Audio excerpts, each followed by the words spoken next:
요즘같이 그리스도인으로 살아가는 게 쉽지 않다, 이렇게 생각이 되는 때가 또 없습니다. 그러니까 전도를 해보시는 분들도 예전 같지 않다, 이런 생각을 하게 되실 텐데요. 이런 시대 속에서 신앙을 가지고 살아가는 것이 참 쉽지 않습니다. 그리스도인을 향한 눈초리도 좀 따가운 것 같고요. 근데 이게 우리의 느낌, 우리의 어떤 촉만이 아니라 실제 그렇습니다. 기독교 윤리실천운동이라는 곳에서 정기적으로 조사하는 게 있는데요, 2023년에도 조사한 내용이 있습니다. 그 조사 내용 중에 당신은 한국 교회를 생각할 때 전반적으로 얼마나 신뢰하십니까? 이런 질문을 던진 적이 있어요. 그 대답을 듣고 21% 정도가 신뢰합니다, 이렇게 대답을 했습니다. 신뢰하지 못하겠다, 이렇게 대답한 사람들은 72%가 그렇게 대답을 했죠. 같은 조사에서 당신은 그러면 그리스도인들, 기독교인들은 얼마나 신뢰하십니까? 이런 질문을 또 던졌는데요, 거기에서 75%가 신뢰하지 못하겠다, 이렇게 대답을 했습니다. 좀 더 충격적인 것은 그 대답을 했던 사람들 중에 기독교인들도 같은 기독교인들을 신뢰하지 못하겠다고 대답한 게 45% 정도 됩니다. 이런 질문도 있어요. 당신은 어떤 종교에 호감이 가십니까? 그러니까 이 질문에 답한 사람들 중에서 아직 종교가 없는 사람들은 몇 퍼센트 정도 기독교에 호감이 간다라고 답을 했을까요? 맞춰보세요. 몇 퍼센트 정도? 3%. 물론 이제 종교가 없는 사람들이기 때문에 이 응답에 되게 소극적으로 답을 했을 거예요. 그런데도 3%는 좀 충격적이죠. 힘든 상황 속에서 우리가 신앙생활을 하고 있습니다. 근데 원래부터 기독교가 이랬는가? 그렇지는 않았죠. 제가 살아본 세대는 아니지만 60년대, 70년대 이때에는 교회가 그래도 세상에 좀 소리를 내고 빛을 비추려고 하고 맛을 내려고 했던 그런 시절이 있었습니다. 독재 정권을 향해서 목소리를 높이기도 했고요, 그 탄압을 피해서 도망치던 사람들이 교회로 숨어들기도 했습니다. 교회가 그렇게 세상에 소리를 내고 약한 자를 품는 공동체였던 시절이 있었다는 것이죠. 더 과거로 가서 일제강점기를 한번 생각해 보시면 우리나라의 독립을 바라면서 3.1운동을 했지 않습니까? 그러니까 독립선언서에 33명의 그 민족 대표자가 자신들의 이름을 올렸습니다. 일제가 창과 칼 이런 걸로 위협하던 시기였기 때문에 거기에 자기 이름을 올린다는 것은 목숨을 건다는 뜻인데, 거기에 올렸던 33명 중에 16명이 기독교인이었고요, 그 중에 13명이 목회자였습니다. 그 당시에 우리나라의 기독교 인구가 어느 정도 됐을까 정확하게 알 수 없지만 대부분 조사에서 2% 미만이었을 거다, 이렇게 이야기합니다. 전체 인구에 비하면 너무나 작은 숫자죠. 그런데 33명의 민족 대표 중에 16명이 기독교인이었던 거예요. 교회가 그런 시절이 있었던 겁니다. 세상에 빛을 비추고 맛을 내고 민족의 대표가 되었던 시절, 그런 시절이 있었습니다. 그런데 지금은 72%가 교회를 신뢰할 수 없다, 75%가 그리스도인들을 신뢰할 수가 없다, 종교가 없는 사람들 중에 3%만이 교회에 관심이 있다 라고 답을 하는 시절에 우리가 살고 있습니다. 이런 세상 속에 살면 힘들어요. 우리가 신앙을 가지고 살면서 얼마나 많은 것들을 포기하고 삽니까?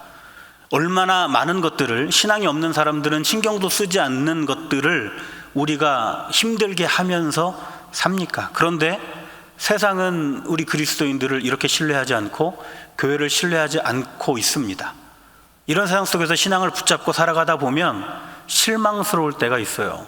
후회스러울 때가 있어요. 내가 뭐 한다고 이렇게 신앙 붙잡고 살아가나, 이런 생각을 할 때가 있습니다. 이런 시대 속에서 우리가 어떻게 이 신앙을 견고하게 붙잡고 살아갈 수 있을까요? 이렇게 신뢰를 다 잃어버린 이 시대 속에서 어떻게 우리가 이 신뢰를 회복하며 나아갈 수 있을까요? 오늘 빌립보서에서는 우리가 어떻게 하면 이 실망스러운, 이 후회스러운 이 시대 속에서 이 신앙을 잃어버리지 않고 잘 지켜나갈 수 있을지, 신뢰를 다 잃어버린 이 세상 속에서 어떻게 하면 우리가 신뢰를 되찾아 나갈 수 있을지에 대해서 설명해 줍니다. 오늘 우리가 읽은 본문이 바로 그 내용을 요약하고 있는 내용인데요, 내용을 요약해 보면 그렇습니다. 주 안에서 항상 기뻐하며 삽시다. 관용을 끼치면서 삽시다. 그리고 염려 대신에 감사의 간구를 하면서 삽시다. 이런 내용입니다. 빌립보 교회에 바울이 편지한 내용인데요, 이 편지를 받는 빌립보 교회도 어려움들이 좀 있었던 모양이에요. 우리가 아직 읽지는 않았지만 1장 29절부터 30절까지를 한번 읽어보면 좋겠습니다. 빌립보 교회에 처한 어려움을 여기에 설명하고 있습니다. 1장 29절부터 30절 읽어보겠습니다. 시작. 그리스도를 위하여 너희에게 은혜를 주신 것은 다만 그를 믿을 뿐 아니라 또한 그를 위하여 고난도 받게 하려 하심이라. 너희에게도 그와 같은 싸움이 있으니 너희가 내 안에 본 바요 이제도 내 안에서 듣는 바니라. 아멘. 이 빌립보 안에 있는 어려움을 바울은 고난, 싸움이라고 설명을 하고 있습니다. 이게 그리스도를 믿는 것으로 우리가 은혜를 받는데, 그 은혜를 받는 것과 동시에 이런 것도 겪게 된다고 바울은 이야기하고 있는 거예요. 그러니까 빌립보 교회가 받고 있는 고난과 싸움의 내용은 뭘까요? 이 시대는 로마가 모든 세상을 지배하던 그런 시대죠. 빌립보 이 도시도 로마의 식민지였습니다. 그러니까 로마의 정치, 로마의 모든 사상들, 로마의 문화, 로마의 통치, 로마의 종교가 다 이 빌립보라는 도시에도 그대로 적용이 되던 때예요. 로마는 이 광활한 식민지를 효과적으로 다스리기 위해서 어떤 정책을 폈냐면 황제를 신으로 숭배하게끔 이런 정책을 펴니다. 로마의 황제를 향해서 주님으로 부르게 하는 것이죠. 이게 다른 사람들은 별 문제가 안 될 수도 있는데 이게 빌립보 교회 공동체에는 문제인 거죠. 어떻게 우리 구주 예수 그리스도 외에 다른 주님이 있을 수 있냐 하는 것입니다.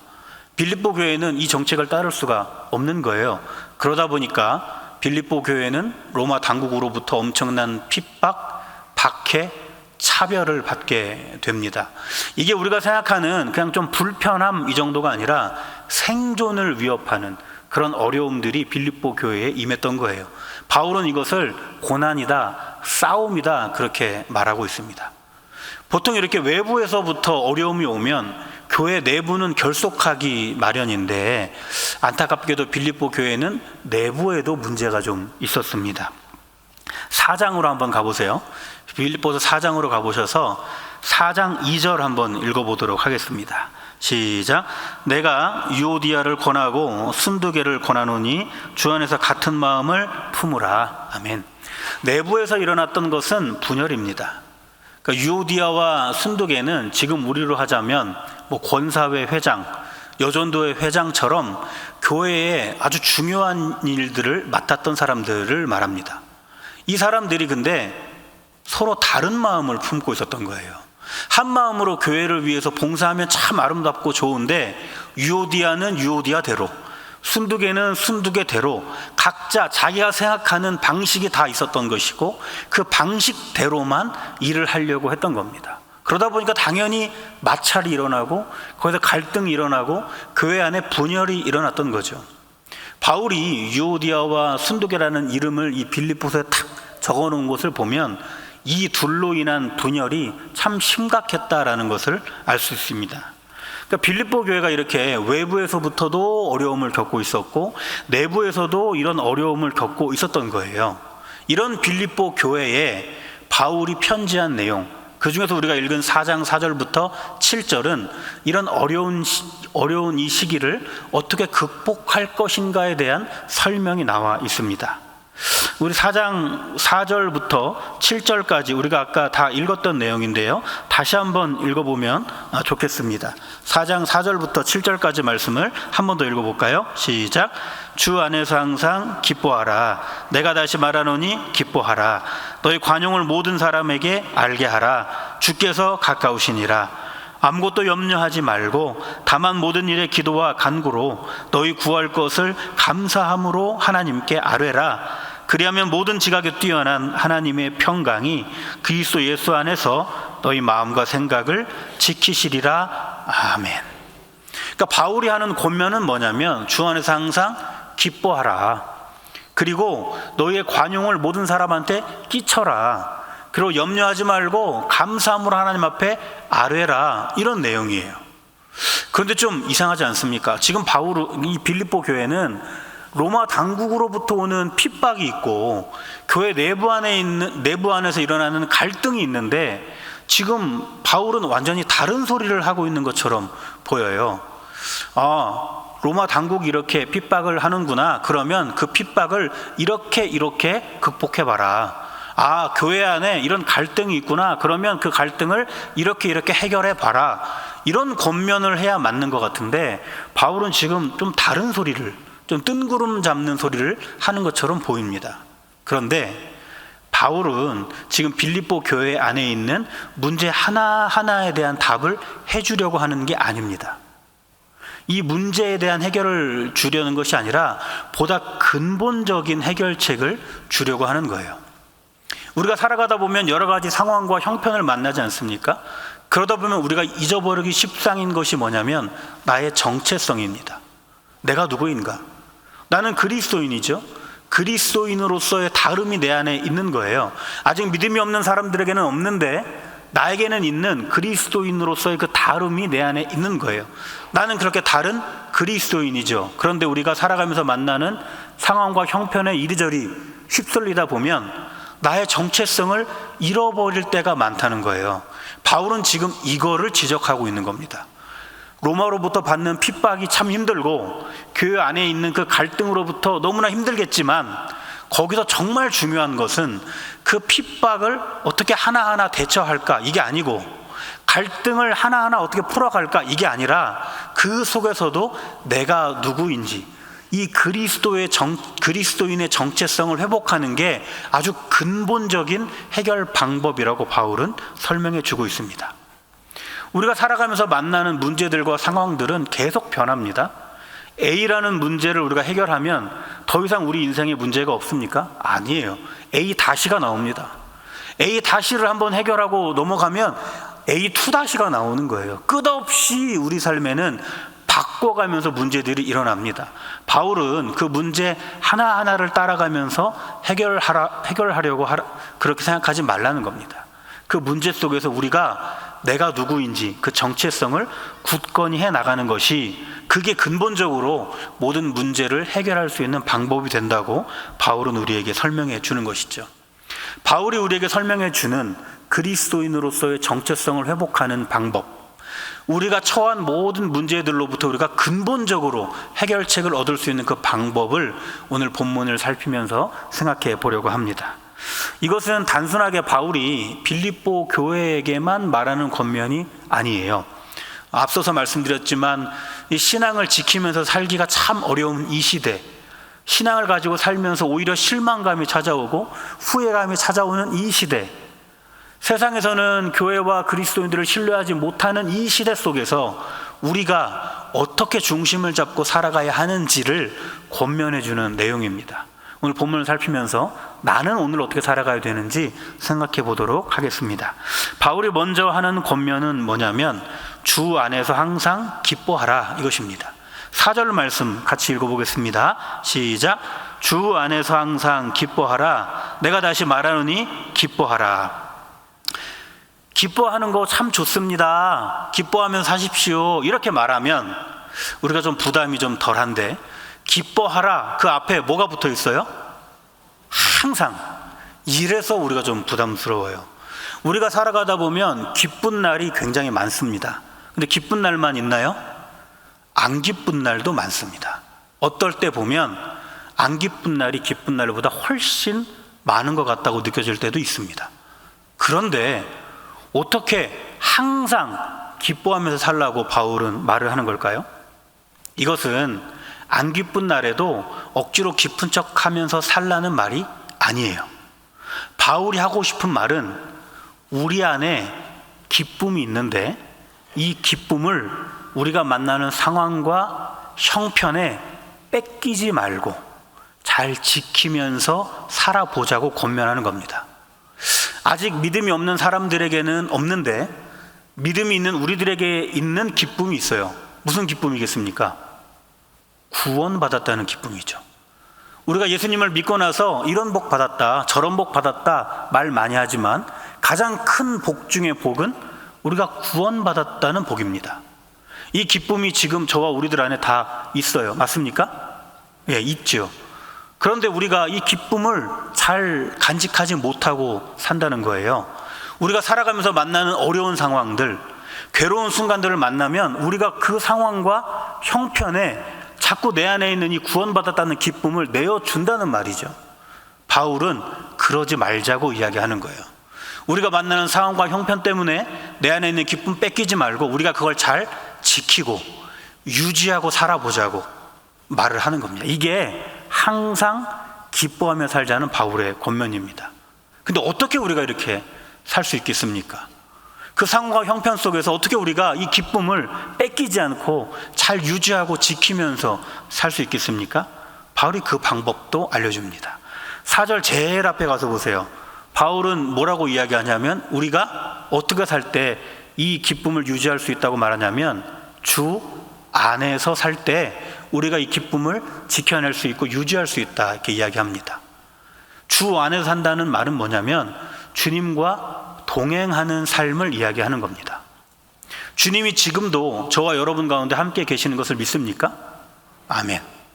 예수님은 이것을 우리에게 알려주시고 싶어서 2000년 전에는 우리 눈으로 볼 수 있는 인간의 모습으로 우리 가운데 찾아오셨어요. 십자가에 달리시고 부활하신 이후에는 성령으로 우리 한 사람 한 사람에게 다 찾아오셨습니다. 예수님은 반복적으로 말씀하시는 거예요. 나는 너를 안 떠난다.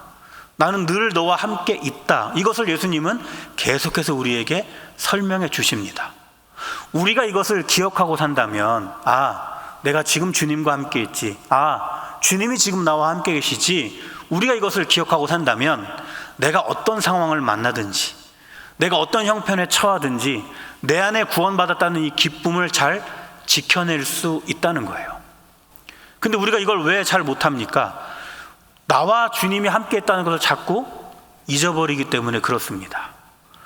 우리가 도무지 처하고 싶지 않은 상황에 처해 있을 때 그곳에 주님이 함께 계시는데도 불구하고 그 상황이 너무 힘드니까 거기에 나 혼자 있다고 생각하는 거예요. 내가 벼랑 끝에 몰려있다고 생각할 때 거기에도 주님이 나와 함께 계시는데 내가 지금 죽을 것 같으니까 주님이 보이지가 않는 거예요.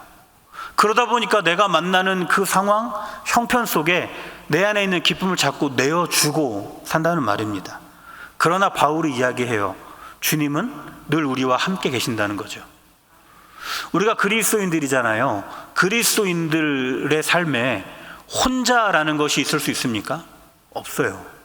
성령께서 우리 가운데 늘 함께 계시기 때문에 우리는 혼자 있을 때는 없습니다. 이것을 우리가 기억하고 안다면, 내가 그렇게 주 안에서 산다는 것을 인식하고 산다면 내 안에 부어주신 이 구원의 기쁨을 우리는 상황과 형편에 뺏기지 않고 살 수 있다는 말입니다. 이게 바울이 우리에게 권면하는 주 안에서 항상 기뻐하며 살라는 말이죠. 우리가 이렇게 살아갈 때 살면서 만나는 어떤 후회스러운 상황들, 실망스러운 상황들을 우리가 능히 이겨낼 수 있죠. 극복할 수 있습니다. 그 상황들 때문에 내 신앙이 쪼그라드는 것이 아니라 오히려 그 신앙을 이기고 나아가면서 믿음이 더 커져가는 것이죠. 우리가 그렇게 살아갈 때 우리 그리스도인의 다른 모습, 그리스도인다운 모습이 세상에 드러나게 되는 거예요. 모든 상황과 형편 속에서 주 안에서 기뻐하는 삶을 살아가는 우리를 보면서 세상은 우리를 이렇게 보는 것이죠. 저게 믿음이구나. 저게 그리스도인이구나. 이렇게 신뢰를 회복해 나갈 수 있는 것입니다. 바울은 우리에게 이어서 두 번째 권면을 합니다. 관용하라는 건데요. 5절 말씀 같이 한번 읽어보겠습니다. 시작. 너희 관용을 모든 사람에게 알게 하라. 주께서 가까우시니라. 아멘. 관용하면서 살라는 거예요. 관용이 뭘까요? 내가 제일이다, 내 말만 맞다, 내가 중심이다, 이 생각을 내려놓는 것이 관용입니다. 상담하다 보면 저 상처받았어요 이렇게 말씀하시는 사람들이 너무너무 많습니다. 그런데 그 상처를 준 사람 찾기가 너무 어려워요. 왜 그러는가? 내가 제일이다 이 생각을 늘 내가 가지고 사는데 저 장로님이 나를 제일로 여겨주지 않는 것 같을 때 서운한 거죠. 상처받습니다. 내 말만 맞아 이 생각을 늘 내 안에 품고 사는데 저 구역장님이 내 말이 아니라 다른 사람 말에 편을 들어줄 때 내 안에 서운함이 있고 상처가 있는 거예요. 내가 중심이어야 된다라는 생각을 늘 가지고 있는데 이 공동체에서 내 말이 잘 먹혀 들어가지 않고 내가 그렇게 중요한 사람같이 여겨지지 않는다고 내가 생각할 때 내가 상처받고 거기서 내가 실망하게 되는 겁니다. 이렇게 우리가 내가 제일이고 내 말만 맞고 내가 중심이어야 되는 생각을 놓지 않고 살면 우리는 계속해서 상처받는 삶을 살 수밖에 없습니다. 이것을 내려놓을 때 그때 비로소 나만 보던 삶에서 내 주변을 보는 삶이 시작되는 거예요. 이게 관용의 시작이 됩니다. 그런데 이게 왜 잘 안 됩니까? 이러고 싶지 않아서 그렇죠. 왜 내가 그래야 되느냐? 왜 나만 그래야 되느냐? 이런 생각이 우리 안에 있기 때문에 그래요. 왜 다른 사람들은 누구도 관용하지 않는 것 같은데 나보고 관용하면서 살라는 것이냐라는 반감이 우리 가운데 있기 때문에 그렇죠. 우리가 살아가는 이 시대는 굉장히 이기적인 시대입니다. 그래서 아주 악착같이 살고 내 것을 하나라도 더 움켜쥐면서 살고 그렇게 움켜진 거 절대로 놓치지 않고 살면 세상은 뭐라고 말하냐면 인생 잘 살았네, 성공했네, 참 성실하네. 세상은 그렇게 말합니다. 이런 세상에 우리가 살고 있는데 왜 나에게만 관용하는 삶을 살라고 말하느냐, 이런 반감이 우리 가운데 있기 때문에 그렇죠. 너무 바보 같은 삶 아니냐 하는 것이죠. 다른 사람들 저렇게 쭉쭉쭉쭉 이기적으로 살면서 잘 나가는데 나만 그러면 뒷걸음질 치라는 것이냐, 나만 그렇게 바보 같은 삶을 살라는 것이냐 라는 이 마음의 불편함이 우리 가운데 있기 때문에 그렇습니다. 그러나 바울은 그거 바보같이 사는 거 아니라고, 그거 뒷걸음질 치는 거 아니라고 우리에게 알려줍니다. 5절 끝부분에 보시면 어느 때가 가까이 있다고 말합니까? 주께서 가까이 계신다 이렇게 말합니다. 주께서 가까이 계신다라는 말은 심판의 때가 가까이 있다는 뜻이에요. 심판의 때가 가까이 있다는 것은 착한 사람 상 주고 나쁜 사람 벌 주는 때가 가까이 온다는 말이 아닙니다. 오늘 읽은 이 맥락 속에서 이 심판의 때는 하나님께서 결산해 주시는 때를 말합니다. 하나님께서 가장 정확하게, 가장 합당하게 결산해 주시는 그 때가 있음을 우리가 믿고 결산해 주실 그 하나님을 바라보면서 손해보는 것 같아도, 바보 같아도 관용을 끼치면서 살아보자고 바울은 우리에게 권하고 있는 겁니다. 내가 제일이라는 생각 누구나 가지고 있는데 나는 그거 내려놓고 나보다 다른 사람을 좀 세워줄 때 내가 뒤처지는 게 아니라는 거예요. 내가 그 사람을 세워주는 것을 누가 보고 계십니까? 하나님이 보고 계시는 거죠. 하나님께서 결산해 주실 그때가 가까이 있다는 거예요. 내 말만 맞아라는 생각이 우리 가운데 다 있지만 내가 여기서 내 말을 잠시 멈추고 상대방의 말을 경청해 주기 시작할 때 나는 줏대 없는 사람이 되는 게 아니고, 나는 이 싸움에서 지는 사람이 아니라 내가 왜 내 말을 잠시 멈추고 상대방의 말을 경청해 주고 있는지를 누가 보고 계신다고요? 하나님이 보고 계신다고요. 그러니까 하나님이 그 나의 모습을 보고 결산해 주실 그때가 가까이 있다는 거예요. 내가 중심이어야 한다 이 생각이 우리에게는 다 있지만은 내가 그 중심에서 잠시 한 발 물러서고 소외된 사람들을 돌아볼 때 이게 내가 뒤처지는 삶이 아니라는 거예요. 내가 그렇게 다른 사람을 챙길 때 하나님이 그런 나의 모습을 보고 계시고 하나님의 때에 결산해 주실 것인데 그때가 가까이 있다는 겁니다. 그렇기 때문에 우리는 관용할 수 있지 않겠는가 바울이 이야기합니다. 믿음이 없는 사람들은 이때가 있음을 몰라요. 그러니까 악착같이 사는 거죠.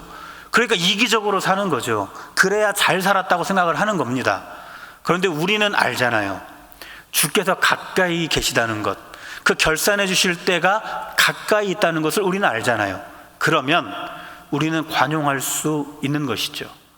우리가 이렇게 가까이 계시는 주님을 바라보면서 이 세상을 살아갈 때 신앙을 가지고 살아가면서 만나게 되는 실망과 후회스러움을 극복할 수 있는 거예요. 그래서 이 신앙을 계속해서 키워나갈 수 있는 거죠. 우리가 그 하나님을 바라보면서 관용하며 살아갈 때 세상 사람들은 우리를 보면서 그리스도인은 저렇게 다르구나, 아 저게 믿음이구나 라고 느끼게 된다는 것입니다. 바울은 우리에게 또 권면을 합니다. 세 번째로 하는 권면인데요, 6절 말씀 같이 한번 읽어보겠습니다. 시작. 아무것도 염려하지 말고 다만 모든 일에 기도와 간구로 너희 구할 것을 감사함으로 하나님께 아뢰라. 아멘. 하나님 앞에 간구하라 이렇게 이야기합니다. 우리의 필요, 우리의 형편, 우리의 처지, 이런 것들을 하나님 앞에 간절하게 구하라는 거예요. 그런데 어떻게 간절하게 구하라고 이야기하냐면 감사함으로 간구하라고 이야기합니다. 그러니까 감사함으로 간구하라 이렇게 말한다는 것은 사람들이 간구는 하는데 뭐 없이 간구하고 있기 때문에 그러겠어요? 감사 없이.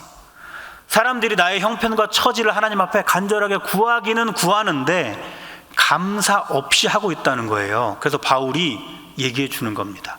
감사함으로 하라고. 그러면 감사함으로 하는 간구, 감사 없이 하는 간구, 이게 뭐가 다를까요? 우리의 기도의 내용을 한번 생각해 보면 됩니다. 우리는 간절한 마음으로 하나님 앞에 호소하죠. 우리가 기도합니다. 우리가 그렇게 열심히 기도하고 우리의 기도가 우리의 입술 밖으로 나왔어요. 그러면 이제부터 이 기도의 주관자는 누구십니까? 하나님이시죠. 나는 기도했어요. 그리고 이제부터 이 기도를 주관하시는 분은 하나님입니다. 하나님께 모든 주도권이 있는 거예요. 그런데 우리는 간절하게 기도를 하면서도 이 주도권을 하나님께 내어드리지를 못하고 끝까지 내가 붙잡고 있으려고 합니다.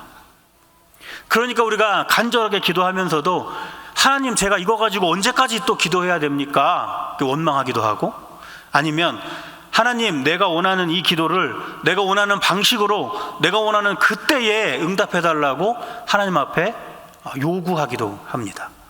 이 모든 것이 내가 기도는 하는데 이 기도의 주도권을 하나님 앞에 드리지 못하고 내가 붙잡고 있는 간구이죠. 이게 감사 없이 하는 간구입니다.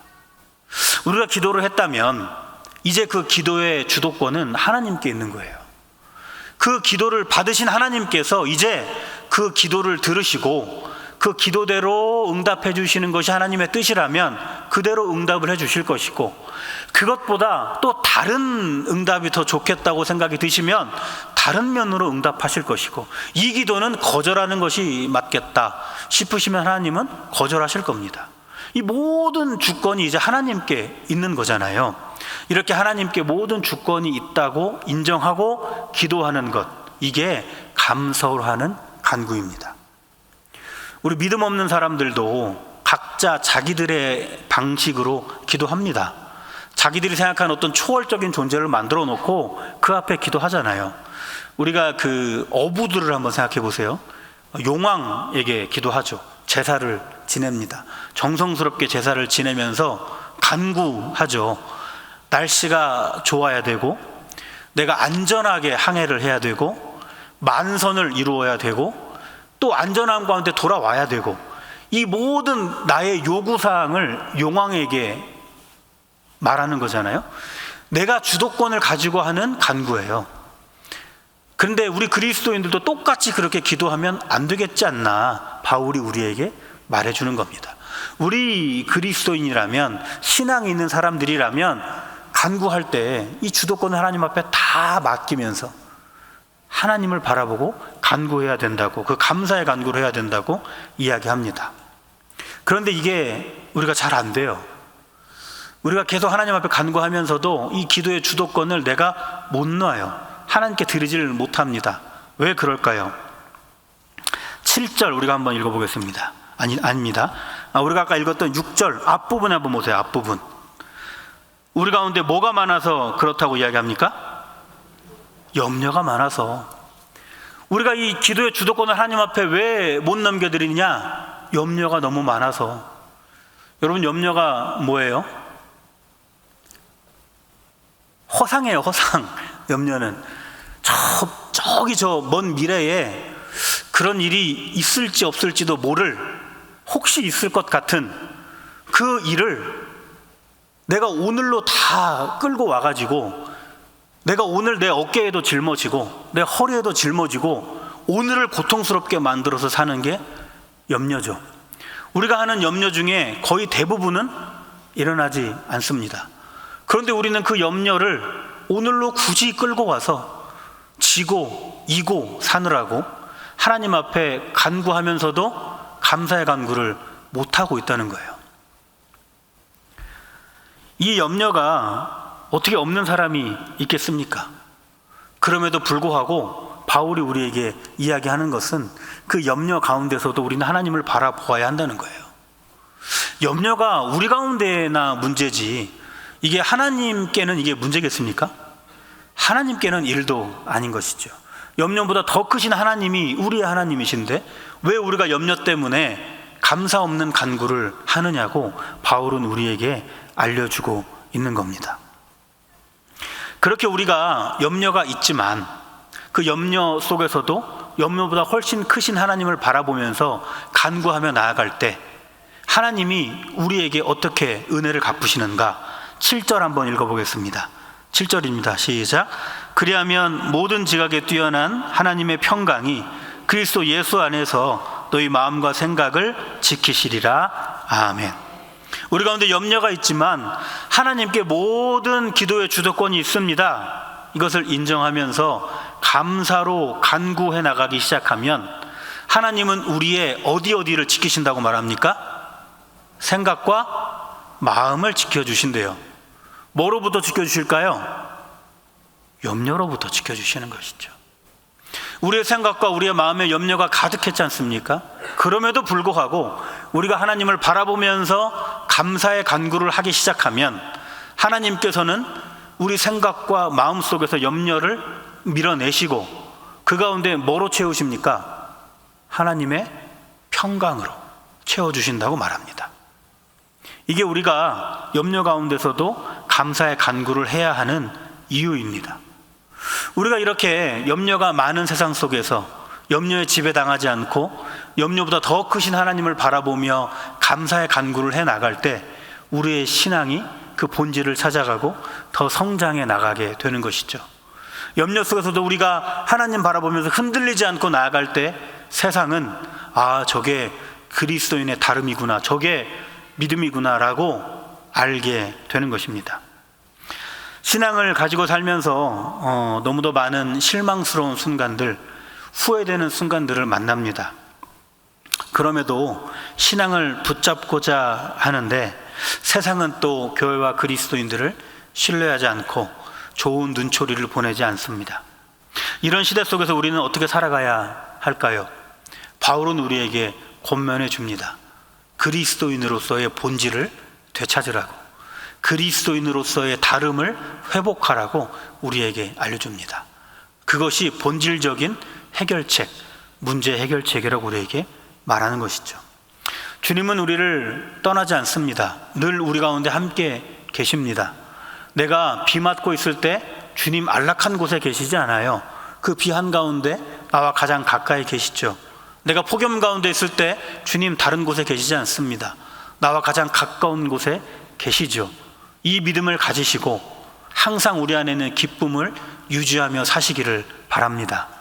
주님께서 가까이 계십니다. 결산해 주실 것입니다. 우리의 모든 삶 하나도 땅에 떨어지는 삶이 없고 하나님이 다 보고 기억하고 계십니다.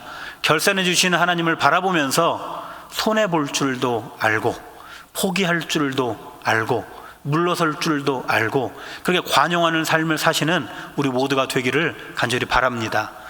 염려 가운데 우리가 살죠. 그러나 모든 지각에 뛰어나신 하나님께서 우리가 주님 앞에 간구하기만 하면 우리의 모든 염려를 밀어내시고 평강으로 채워주신다고 말합니다. 염려 속에서도 감사의 간구를 들으시는 우리 모두가 되기를 간절히 바랍니다.